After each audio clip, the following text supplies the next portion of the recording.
agradecer primeiramente o convite de poder estar aqui com os amigos de Jaú.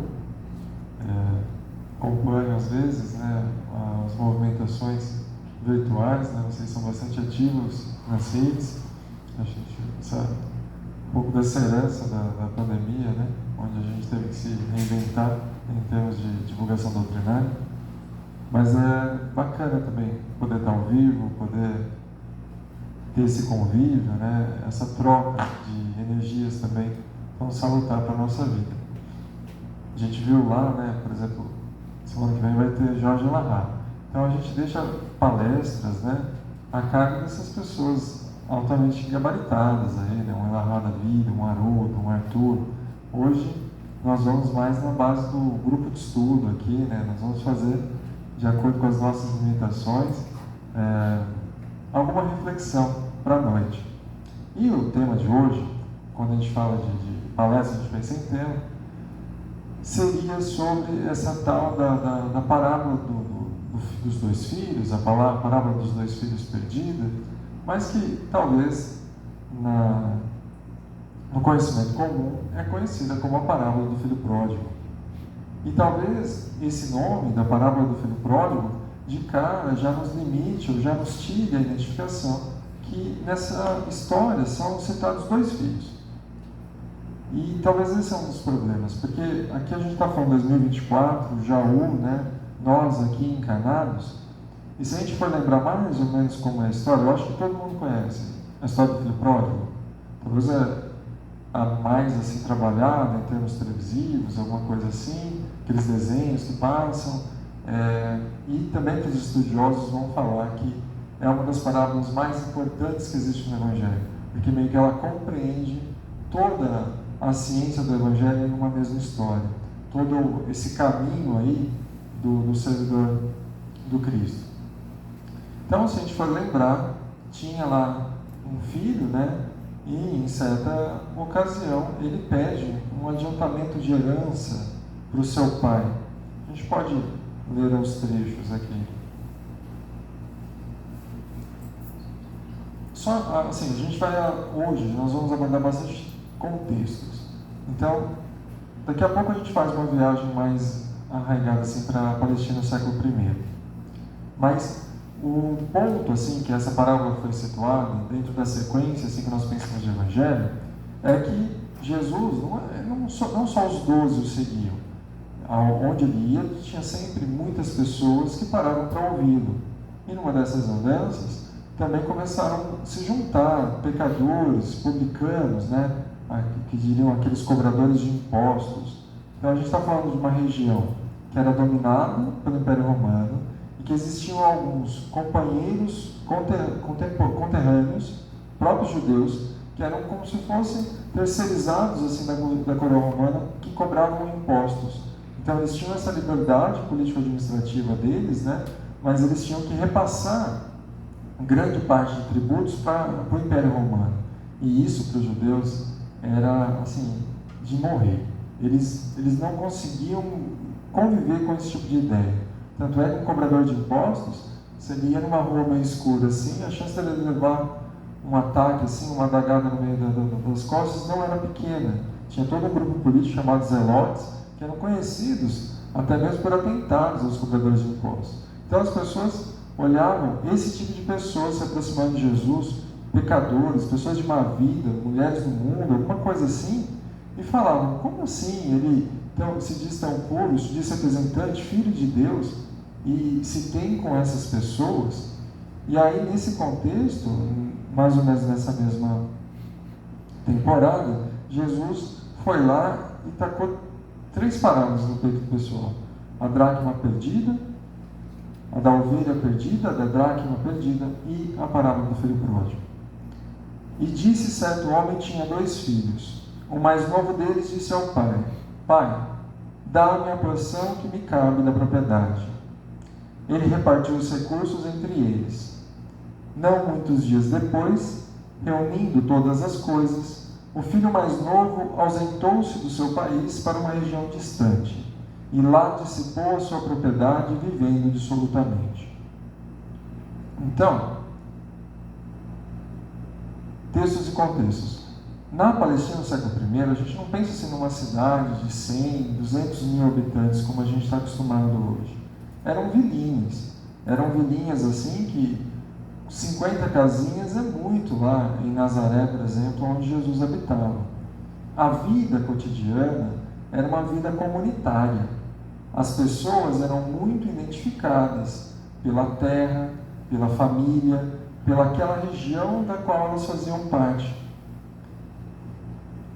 Nisso, se tem um pastor, ele chama Kent Bale, ele fez um livro só sobre as parábolas de Lucas. Nós estamos vendo Lucas aqui.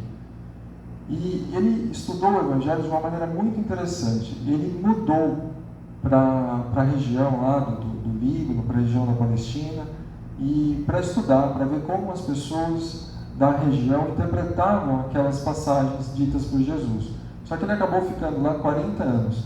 Então ele tem muita riqueza assim, em termos de abordar as parábolas sob a ótica daquele contexto social, né, com aquele olhar de quem habita aquela região. E perguntando para aquelas pessoas que habitavam ali, ele fala: o que vocês acham de um filho que chega para o pai e pede um adiantamento de herança? E aí as pessoas olham para a cara dele, ficam espantadas e falam: isso é impossível. Não existe um negócio desse. Se um filho chega para o pai e pede para ele adiantar a herança, é a mesma coisa de você falar que o filho está querendo que o pai morra. É a mesma coisa do filho chegar e falar: pai, que você morra, dá aqui o meu dinheiro. Isso não tem, assim, a menor hipótese de acontecer. E se eu te falar aqui que Jesus disse essa história, e ainda disse que o pai dividiu os recursos, né, e distribuiu entre seus 2 filhos, as pessoas vão ficar mais espantadas ainda. Isso não é comum, porque é como se fosse uma falta muito, muito severa que ocorreu aqui. E não é com um olhar de Jaú 2024 que a gente teria que ver isso. Talvez hoje seria um crime tentado, por exemplo, assim, vamos supor, se a gente fica sabendo que um filho cometeu um crime contra sua família, vamos supor, uma atrocidade assim, que cometeu contra sua mãe, contra seu pai, seria mais ou menos uma coisa dessa que a gente estaria diante. Então, nós vemos aqui, se estivéssemos na Palestina do século I, vendo essa história, nós identificaríamos que esse filho, ele tem um grande problema de convívio com seu pai. Porque se ele estivesse em harmonia com seu pai, ele jamais teria feito esse pedido, jamais teria feito essa proposição. E também nós vemos que esse rapaz, ele adquiriu um grande problema com a sociedade, com a comunidade ali que ele estava inserido. Porque se alguém ficasse sabendo que ele fez isso, é grande a chance dele ser apedrejado no meio da rua, dele ser linchado pelas pessoas que quisessem fazer assim justiça com as próprias mãos. E ainda nós temos um terceiro elemento, que ele era o filho mais novo. Normalmente, a gente está falando de uma sociedade patriarcal, uma sociedade que é regida sobre a figura do pai. Então, às vezes a gente fala: tempo bom era antigamente, que os filhos respeitavam os pais, não sei o que lá. Imagina 2000 anos. Hoje em dia, se a gente for pegar assim tem uma história engraçada de um milionário indiano, que ele foi fazer um negócio assim, que ele tinha uma empresa, ele era super milionário, e ele foi executar uma parte de uma transação, acho que ele estava aglutinando 2 empresas, alguma coisa assim. Ele pegou o helicóptero, pousou numa aldeiazinha super pequenininha, para chegar para o pai dele e falar: pai, você me dá uma bênção em relação a fazer esse negócio? Então, tal é o uso e o costume daquela época. Talvez hoje em dia a gente não peça essa chancela aí de pais, de mães, etc. Mas naquele tempo, uma sociedade patriarcal, isso era extremamente comum. Os filhos, eles casavam, eles não iam para longe, eles continuavam na mesma terra. Os pais, né, iam, e aquela unidade familiar continuava pela distribuição das terras aí entre os filhos. E a figura do irmão mais velho era primordial. A herança, na hora de ser dividida, vamos supor, você tinha 2 filhos, a herança era dividida por 3. O filho mais velho tinha um quinhão maior, porque ele seria o responsável por cuidar da mãe, por cuidar das irmãs, por cuidar aí de ser esse patriarca novo da família, que herdaria essa posição. Então a gente falou que talvez observemos que essa família aí tinha algum problema de convívio. Esse filho mais novo e esse pai não se davam tão bem a ponto dele chegar com esse absurdo de requerer herança com antecipação. E quem que intermediaria essa situação entre um filho mais novo e um filho mais velho? Se tivesse um problema, uma discussão entre os dois, teria que ser uma pessoa de confiança entre os dois. Então, nada mais assertivo que o próprio filho mais velho tomasse a frente e tentasse resolver essa questão, tentasse apaziguar essa situação. E aqui, nesse primeiro trecho da nossa história, a gente não vê nenhum pronunciamento desse filho mais velho. Ele não falou nada. Aí, em tese, ele até consentiu, né? Vai dividir para ele, uma parte vai ficar comigo. Eu concordo com isso. Ele não falou em nenhum momento: que atrocidade você faz contra o nosso pai, sai daqui de casa. O pai também não expulsou ele, o pai não deserdou, o que seria o comum que seria ouvido de um relato desse. Mas Jesus não contava as histórias para todo mundo concordar e sorrir. Justamente através do escândalo, justamente deixando as pessoas inquietas, que ele passava essas lições de vida eterna. Então, e até fala aqui, né, que rapidamente, né, ele aí vendeu seus recursos e foi embora para um país distante. Não seria muito fácil, assim, um judeu daquela época se dissipar da sua propriedade, né? Essa questão, eles são muito ligados à terra, muito ligados à propriedade. Esses negócios são como se fossem cerimônias, durariam meses de negociação. E ele fez uma transação rápida ali e saiu. São vários elementos que fogem à nossa cultura, que fogem assim da nossa percepção, mas que vão dando outra pincelada, vão dando outras cores aí para a nossa história. E ele se foi, né? Depois dele gastar todas as coisas, houve naquela região uma fome severa. Ele começou a passar necessidade. E partindo, associou-se a um dos cidadãos daquela região, que o enviou a seus campos para apacentar porcos. Ele desejava saciar-se com as alfarrobas que os porcos comiam, mas ninguém lhe dava nada. Mas, caindo em si, disse: quantos assalariados do meu pai têm abundância de pães, e eu aqui pereço de fome. Após levantar-me, irei ao meu pai e lhe direi: Pai, pequei contra o céu e diante de ti. Não sou mais digno de ser chamado teu filho. Faz a mim como um de teus assalariados. Então, nós paramos lá naquela parte, que ele meio que saiu fugido daquela região, daquela comunidade. Porque se o pai dele perdoou, pelo menos, talvez na rua assim, não seria muito bem visto. O irmão dele também, a gente tem aí que a relação não deve ser das melhores, porque o irmão dele também não interviu na questão. E ele foi. Chegando ali naquela região, ele tinha certos recursos, mas diz o nosso livro que aquela região teve uma crise, né? Uma seca, seja lá o que for, e aí dinheiro não vale tanta coisa. Se o saco de arroz custava 10, passou a custar 50, os recursos ali se esvaem rapidamente. E ele se viu com fome. E aí nós já podemos imaginar, né, que esse pai amoroso, podemos alencar aí que seja Deus, e que esse distanciamento da casa do pai é justamente quando nós nos sentimos assim autossuficientes, quando as nossas próprias regras, quando o que nós entendemos como certo da administração universal é a regra, e deixamos de ter essa seiva, né? Deixamos de fazer parte dessa proteção, deixamos de ter essa comunhão ininterrupta com Deus. E aí seguimos nossos caminhos. O nosso livre-arbítrio é respeitado nesse sentido. O problema é que normalmente essas nossas escolhas não são tão edificantes e não trazem, né, essa plenitude, não trazem essa saciedade para o espírito. E aí fica faltando alguma coisa. Aqui no texto diz que ele passou fome.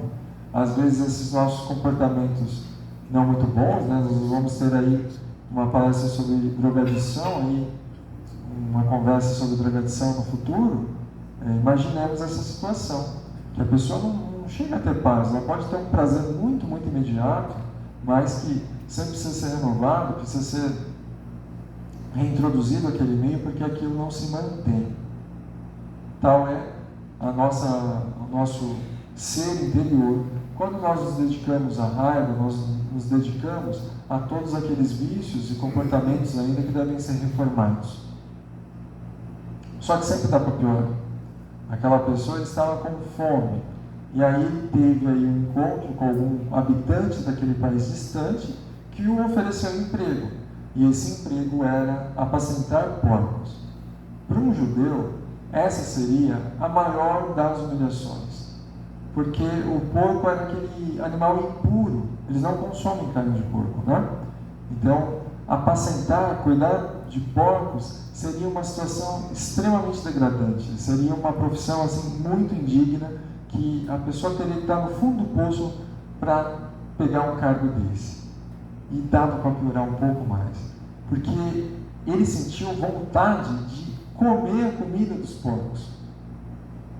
Ele fala aqui das alfarrobas, né? Tinha dois tipos de vagens, assim. Uma tal de vagem grilo, que quando a gente vai falar lá de João Batista, que se alimentava de mel e de grilos, é essa vagem grilo, e uma vagem espinhosa, uma vagem que não tinha valor nutricional. Então, se é uma época de crise, de seca, que não tem alimento, o que será que os porcos estavam comendo? A vagem docinha ou a vagem espinhosa? E aquele cidadão, o filho mais novo, ele tinha vontade de comer aí a própria comida dos porcos, mas ainda assim era aquela comida que não tinha valor nutricional, não daria saciedade, não nutriria ele a ponto dele conseguir se manter de pé. Então, do fundo do poço, ele foi mais para o fundo do poço e ainda não via muita saída. Mas aqui o texto usa a parte, né, do cair em si.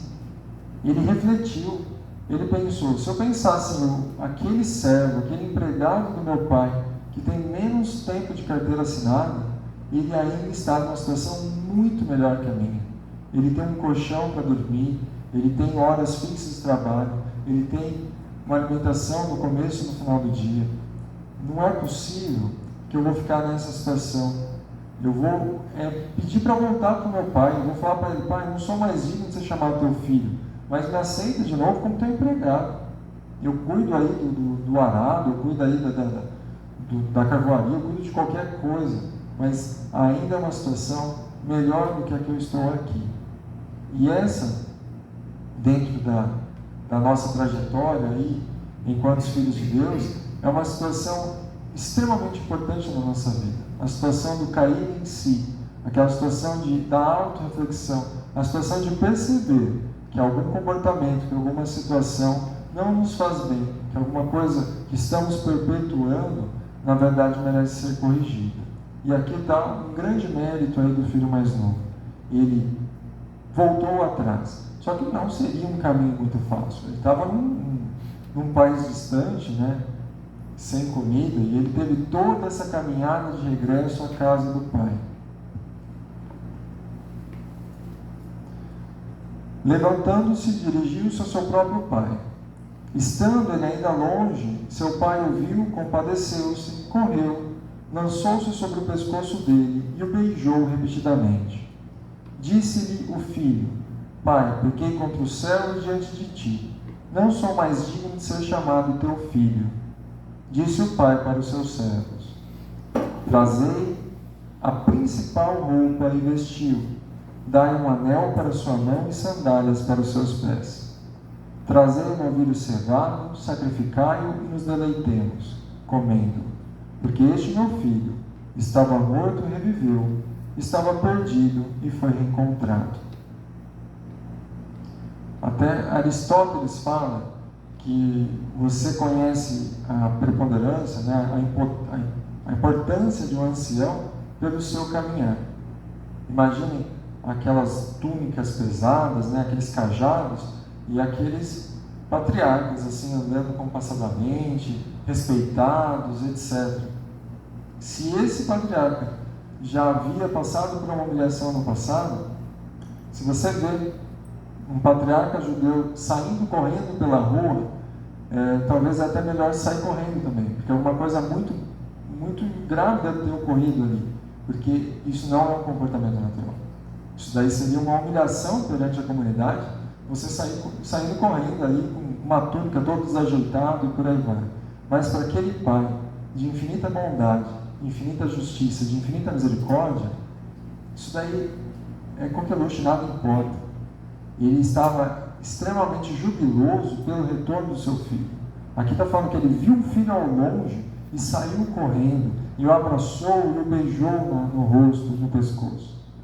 Essa questão do beijo, né, entre duas pessoas, também lá naquela época simbolizava essa conciliação, né? Quando o mediador fechava o negócio, acertava uma situação aí conflituosa, esse beijo era o selamento da paz.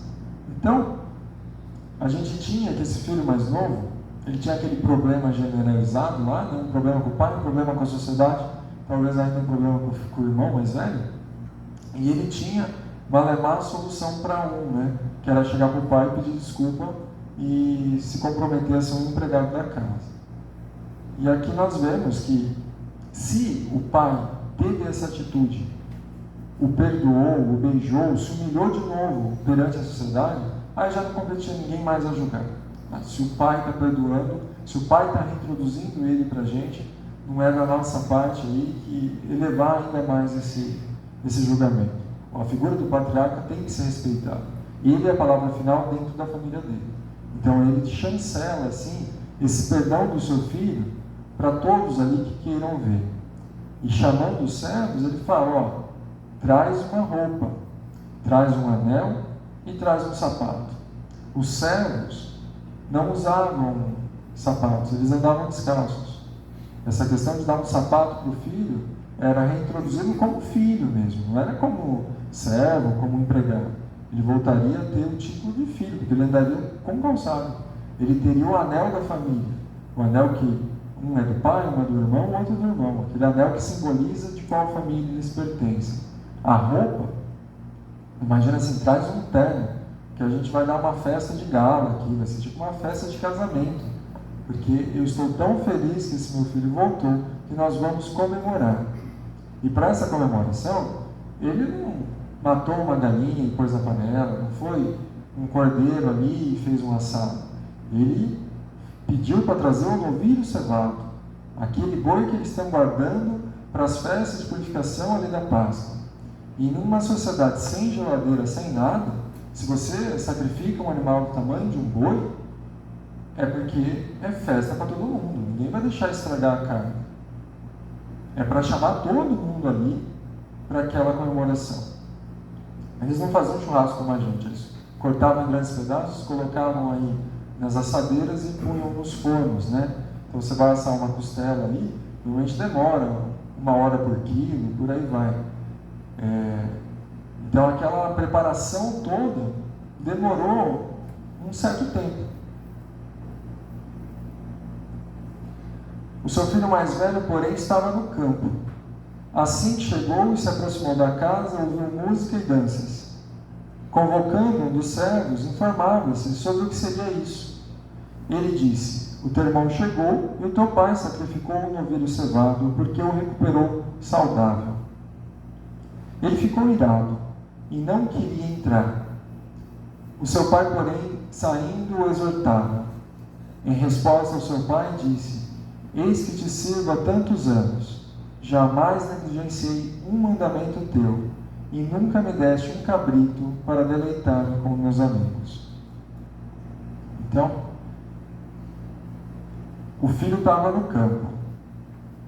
Imagina que durou aí umas 4, 5, 6 horas, ele estava ali nas linhas do campo, seu irmão chegou lá umas 10 da manhã, umas 11 da manhã, por aí, e ninguém se deu ao trabalho assim, de mandar um piazinho e falar: chama lá teu irmão, que o irmão dele chegou.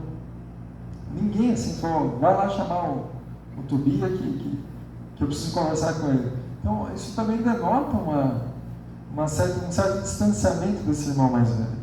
A gente lê essa parábola como a parábola do filho pródigo, pouco, mentalizando, idealizando, refletindo sobre a figura do irmão mais velho. Imaginemos que foi um acontecimento marcante. Chegou o filho que havia se perdido e foi recuperado. O pai decide dar uma festa para a comunidade inteira. O campo não era 150 quilômetros de distância. Era uma coisa assim, que alguém vai e volta ali, dependendo da parte que está, uns 15, 20, 30 minutos de caminhada. E só à tarde, quando o irmão estava cansado aí das idas do campo, ele chega, começa a ouvir uma música. Quem que não entra na festa porque tem bebida alcoólica, uma coisa ou outra? As crianças, né? Aí ele chega para alguém que está ali na porta e fala, o que está acontecendo? Ah, teu irmão chegou. Teu pai ficou tão feliz que matou aí, que sacrificou o bezerro, que nós estamos comemorando, fazendo uma festa. E esse irmão, diz o texto, que ele fica irado. Ele não entra na festa. E a posição do filho mais velho em relação a uma festa da família é de ser o primeiro anfitrião depois do pai. É aquele que vai pegar a bandeja e sair passando. Você quer um pedaço? Quer um pedaço? Sair pegando aí a jarra do vinho e sair enchendo as canecas. E esse irmão se revolta perante seu pai e não quer nem entrar na festa que ele está dando. Dentro do contexto, nós estamos tendo essa parábola tanto para os descaminhados de uma vida, os publicanos e os errantes, como também para os fariseus e escribas. Os fariseus e escribas, eles se identificavam como corretos, como aqueles que não tinham mácula, né? Como aqueles que eram justificados perante Deus. Jesus estava ali introduzindo essa figura do filho mais velho para justamente mostrar essa figura do hipócrita, para justamente juntar essa imagem à dos próprios escribas e fariseus. O Pai, mais uma vez, mostrando a sua infinita bondade e misericórdia, ele sai da festa e vai instar, vai questionar, vai perguntar ali para o filho mais velho, né, o que está passando. E ele é firme em falar, né, que o pai está completamente errado. Eu te sirvo há tantos anos e jamais negligenciei um mandamento teu, e nunca me deste um cabrito para deleitar-me com meus amigos. Entrando psicologicamente aí na cabeça desse irmão mais velho, ele também não estava tão a par com o pai, não. Ele estava ali, ele frequentava talvez o centro espírita toda terça-feira, ele tinha aí essa máscara para a sociedade de que estava ali caminhando naquela família, naquela unidade, sob aquela proteção do pai, mas o pensamento dele, a morada mental dele estava muito longe, estava lá no churrasco com os amigos. Se você, naquela época, vai fazer um churrasco de cordeiro, o teu primeiro convidado da festa é o teu pai. Não é o teu melhor amigo, é o teu pai. E depois, os amigos aí que você vai chamar para a sua festa. Aqui, ele fala, nunca você me deu um cabrito para me deleitar com os amigos. Essa pessoa, por mais que ela estava ali, nas rotinas, sob a proteção constante do pai, mentalmente falando, ela estava muito distante.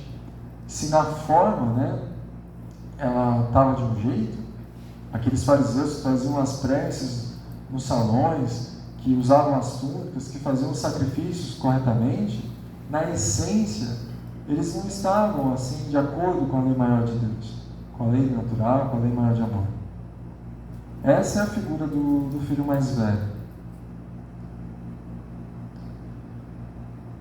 Que ele continua, né? Quando chegou este teu filho que devorou os teus recursos com prostitutas, sacrificastes para ele um novilho cevado. Ele, porém, lhe disse, o pai, né? Filho, tu estás sempre comigo e todas as coisas minhas são tuas. Era necessário, porém, nos deleitarmos e alegrarmos, porque este teu irmão estava morto e reviveu, estava perdido e foi encontrado. Essa figura do irmão mais velho representa muito o egoísmo. os dois filhos aqui são perdidos. Daí a mudança de nomenclatura da parábola do filho pródigo para a parábola dos dois filhos perdidos. A diferença é que o mais novo teve coragem de realmente aí fazer a sua discipulia, sair mundo lá fora e viver a vida como achava. Esse filho mais velho, ele não tinha a coragem que o mais novo tinha, mas as intenções moravam ali no seu interior. Ele tinha, na sua essência, todos aqueles desvios que também não eram aquele caminho reto que pregava a casa do Pai. E pior, quando ele viu o seu irmão regenerado, quando ele viu aquele irmão que voltou aí de uma caminhada difícil, ele é ainda um egoísta. É aquele que não aceita que aquele seja reintroduzido, que não, imagine, os escribas, os fariseus, vendo os publicanos, vendo as pessoas de má vida, sentando na mesma mesa para comer com Jesus. O negócio de sentar na mesma mesa tem todo um contexto também, porque antes das refeições, você fazia uma prece a Deus, pedindo a bênção para aquele alimento e para aquelas pessoas que estão ali com você. Então a mesma coisa de Deus, perdoa aí todos nós aqui, né? Estamos justificados perante a tua presença para consumir teu alimento. Então, ao comer, né, com os publicanos, com as pessoas de uma vida, Jesus estava perdoando eles uma vez também, que eles se retificassem. E para os publicanos, para os fariseus, aquilo era impossível, tal como a figura do irmão mais velho aqui, que não queria entrar naquela festa, que não queria fazer essa comunhão, essa partilha do pão com aquelas pessoas que eles julgavam que não eram dignos. E chega à conclusão, né, de que esse Pai de todas as moradas, esse Pai, consciência, causa primária de todas as coisas, né, inteligência suprema do universo, ele distribui uma herança infinita a todos os seus filhos. E essa questão, né, de brigar por migalhas ou de brigar pelas coisas erradas, talvez é uma das maiores perdas de tempo aí que nós possamos ter nas nossas vidas. Concluindo, fica essa reflexão sobre a nossa noite e o quanto, né, a análise do contexto social, do contexto histórico e trazendo elementos também daquela época, daquela sociedade, nos ajudam a compreender essa vastidão que são as parábolas e os ensinos de Jesus. Hoje em dia nós temos aí até Emmanuel, que já teve não sei quantas encarnações, né, como cristão, como até mesmo padre, essa pessoa ligada aos evangelhos, que ele tem grupos de estudo no além, ainda estudando os discursos de Jesus, porque são palavras de vida eterna. Cada vez que nós tivermos mais capacidade de absorção, elas farão mais e mais sentido, terão mais e mais profundidade aí no infinito de nosso ser. Então, queria agradecer muito a paciência de todos, a compreensão, e que agora a gente possa ter essa em mente, né, que entendemos um pouco mais aí da parábola dos dois filhos perdidos. Muito, muito obrigado. Você faz a prece para nós, por favor?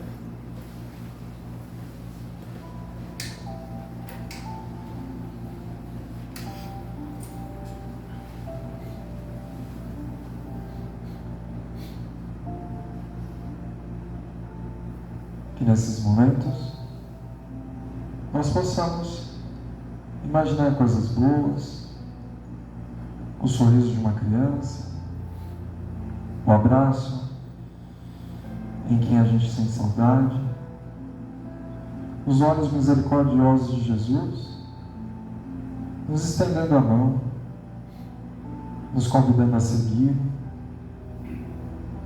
nos distribuindo energias e curas através de toda a sua luz, todo o seu amor e toda essa harmonia que também está presente neste lugar. Que possamos agradecer a Deus esta oportunidade de juntos estarmos reunidos em seu nome, refletindo sobre o seu evangelho de bem-aventurança. Que essas reflexões que nos falam profundamente ao coração possam ir bem mais longe do campo da teoria e, de fato, se transformarem em ações, pensamentos, reformas tão necessárias à nossa caminhada. Que através da dor, da felicidade, de todas as provas e expiações que vivemos, possamos ter sempre em mente que ao nosso lado está o próprio Mestre Jesus, nos iluminando dos caminhos, torcendo por nossa vitória, e que nos cabe esse dever de buscar progredir sempre e exercer o nosso papel de co-criadores, inseridos nessa seara de amor e ventura. Que possamos, pela terapia da prece, também rogar por nossos irmãos em dificuldade, por todos os recantos onde ainda há desespero, onde há fome, onde há desilusão, doenças, guerras e prisões. Que essa gota do Evangelho possa saciar a sede de todo mundo e que juntos, unidos em fraternidade, possamos construir com muito amor um mundo de amanhã. Muito obrigado, Senhor, e que assim seja.